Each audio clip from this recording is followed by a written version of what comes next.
convocamos para esto a un abogado penalista, al doctor Marcelo Iglesias. Doctor Marcelo Iglesias, Néstor Zula, ¿cómo está usted? Néstor, muy buen día para vos, para toda tu audiencia. Muchas gracias. ¿Qué opina usted, doctor, como abogado penalista, del fallo de la Corte? ¿Es válido? ¿Es inválido?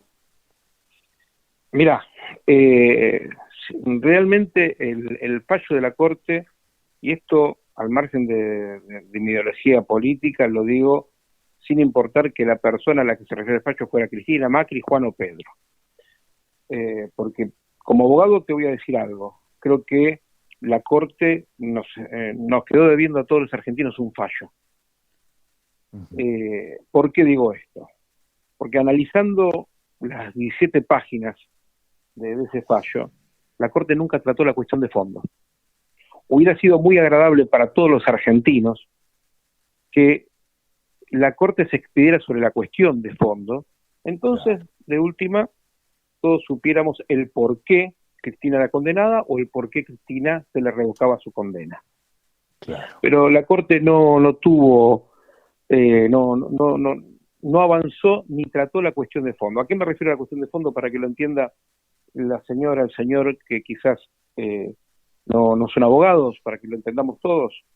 A ver, a lo largo de las diferentes instancias de la causa tan mediática que en los últimos días hizo que la Corte dijera que Cristina se confirmó su condena, la defensa de la expresidenta de la Nación planteó diferentes nulidades en las diferentes instancias, que es lo que llega a la Corte. ¿Qué es lo que Claro. llega? Llega un planteo, para que todos lo entendamos, un planteo donde se dice, mire, en diferentes instancias no se ha garantizado, no se ha respetado y hasta se ha violado algunas cuestiones ligadas íntimamente al derecho a la defensa en juicio. Ha habido elementos probatorios propuestos por las defensas de la expresidenta que no se hicieron lugar y se sustituyeron por otras. Por ejemplo, hay pedidos de la defensa que eran pericias, para que el común de los oyentes comprendan. La pericia es un informe técnico que hace un especialista en una materia, quien con rigor científico y objetividad te dice si tal tema es cierto o no es cierto, y eso guía a los jueces a elaborar un fallo justo. Durante la causa hay pericias que pidió la defensa de la expresidenta Cristina Fernández Viuda de Kirchner, y no se le hizo lugar y se sustituyó por pedidos de informes. Esos pedidos de informes se hicieron al Poder Ejecutivo Nacional, que a la vez es el mismo que es el querellante en la causa. O sea, se dejó de lado la posibilidad de que haya prueba objetiva, con rigor científico, de personas imparciales, como son los peritos, y se sustituyó con informes que brindó el propio Estado, que es el que denunció en su momento. Con lo cual, juez y parte. yo asevero lo que denuncié. Claro. Digo, y así, esto así muy a grosso modo, hay un montón de situaciones procesales que llevaron a que justamente los colegas que vienen llevando adelante la defensa de la señora Cristina Fernández de Kirchner hayan planteado nulidades que afectan al derecho a la defensa en juicio. Y así se llega a la Corte. Se llega a la Corte y dice, mire, todas estas nulidades que fueron desoídas en las diferentes instancias, máximo tribunal de la República Argentina, pedimos que lo trate. Y la Corte no lo trató. La Corte se limitó a hacer lo que nosotros llamamos un 280, que es decir, no es procedente el recurso. Pero no trató las cuestiones de fondo. No abrió la carpeta.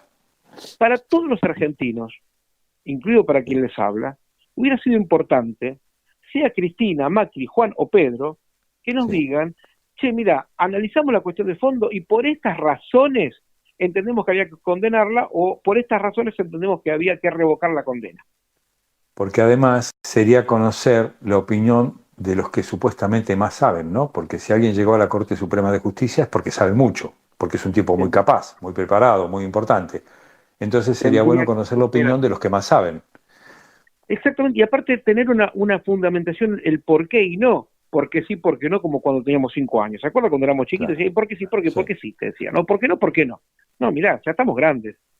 Claro. La Argentina, por suerte, en la vida de democracia está grande. Bueno, explicarnos el por qué sí o el por qué no. Y eso es la motivación de un fallo de un juez, y más si se trata de un fallo del máximo tribunal de nuestro país.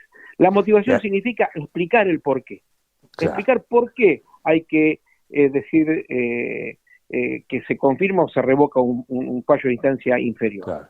Bueno, esto no lo hicieron. Simplemente se abocaron a decir, declaramos inadmisible el recurso. El recurso, sí. No procedente. Con lo cual ellos mismos... Lo llamativo, perdónenme que lo llamativo sí. es que habitualmente cuando la Corte se expide en un 280 que dice no admito el recurso, lo hace en una foja. Acá se preocuparon más, a lo largo de 17 fojas, de explicar por qué llegaban a esa no admisión, como diciendo, cubrámonos, a ver, no sea que después alguno lo revise y nos diga que no tuvimos motivo para hacer esto y teníamos que haber tratado la cuestión de fondo.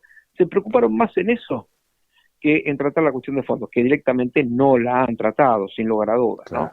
No, digo, y además se autollenaron, si es que existe esa palabra, de sospechas que lo hicieron en tiempos electorales, ¿sí? A punto de presentar las candidaturas, las listas para candidatos, o sea, dejaron la sospecha, ellos mismos crearon la sospecha sobre sí mismos de que lo hicieron por tiempos electorales, con lo cual de alguna manera se autoincriminaron. Hay decisiones que la justicia, obviamente siempre, yo soy un defensor de la justicia, soy abogado y enamorado de mi profesión desde hace más de 35 años. Y yo creo que la justicia siempre es el último límite para que los mortales puedan recuperar su dignidad y equilibrar las fuerzas quebradas de los pares. Claro. Y hubiera sido, le vuelvo a repetir, como abogado y como ciudadano me hubiera encantado ver un fallo donde nos diga o blanco o negro, Claro.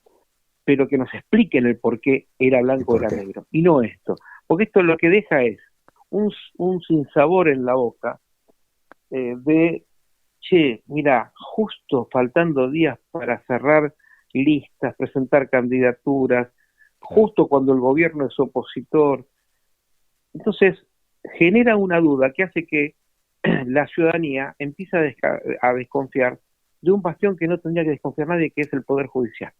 Claro. Entonces, lamentablemente, están destruyendo hasta aquello que tendría que ser sagrado, que es el Poder Judicial. Usted fíjese en Norteamérica, que para mí es un sistema, una sociedad que yo no envidio para nada por sus imperfecciones que tienen.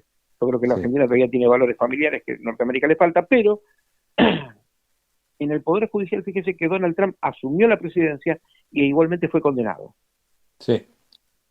Entonces, hay un Poder Judicial que tiene los pantalones largos bien puestos. Claro. Hay una división de poderes bien claro. Aquí caemos en la sospecha de que esa división de poderes está desdibujada, que hay mucho quizás amiguismo y que los fallos son según quien gobierna. Entonces, lo que se tenía que haber evitado es que esa sensación nos recaiga a los argentinos y pensemos, y bueno, salió porque era el gobierno contrario, salió porque eran amigos de Juan o de Pedro, y no tenemos la certeza de si el fallo, si era justo o no era justo la condena, que es lo que necesitamos saber los argentinos. Necesitamos saber la verdad. Claro. Necesitamos saber la verdad, necesitamos saber la verdad de la San Juan, necesitamos saber la verdad de un montón de cuestiones. Exactamente. Y no tenemos la verdad. Ahora bien, procesalmente creo que la Corte se equivoca en lo que hace, porque saca un fallo que no satisface a nadie de la sociedad, no a los que apoyan a un sector o están en contra de otro. No satisface a nadie porque no nos dice, mire, por estos motivos hay que condenarlo, por estos motivos hay que revocar la condena. No lo dice. Claro. Y esto abre una vía, que por eso creo que los colegas que están llevando adelante la defensa hacen muy bien a estas horas estar en los organismos internacionales, tanto en la Haya como en los organismos interamericanos de derechos humanos. Abre una vía que son el pedido de revisión ante la Corte de La Haya y ante los organismos de la Corte Interamericana de Derechos Humanos. ¿Por qué? Ajá. Porque si alguno de esos organismos internacionales emitiera un fallo donde le dice al máximo tribunal de Argentina que hay que revisar sobre la posibilidad de que se hayan violado derechos humanos básicos como es el derecho de defensa en juicio, nuestro Código Procesal Penal Federal, si mal no recuerdo en su artículo 266, contiene que, en su redacción actual vigente, hace que ese dictamen internacional sea vinculante. Con lo cual, el fallo de la Corte, que todos estamos hablando hoy, quedaría anulado y obligaría a que tengan que emitir un nuevo fallo tratando la cuestión de fondo. Entonces, creo que todavía falta mucho para hablar de este tema, y por eso digo, creo que fueron muy oportunos los colegas que están llevando adelante la defensa de Cristina, en ir rápidamente a recurrir a los tribunales internacionales. Perfecto. Bueno, doctor Marcelo Iglesias, abogado penalista, muchísimas gracias y buen fin de semana. Lo mismo por ustedes, buen sábado, lo que necesiten es su entera disposición y ojalá tengamos el país que nos merecemos y no el que nos están dejando. Muchas gracias, doctor, adherimos, muchas gracias. Buen fin de semana, muchas gracias. Buen fin de semana para todos. Muchas gracias.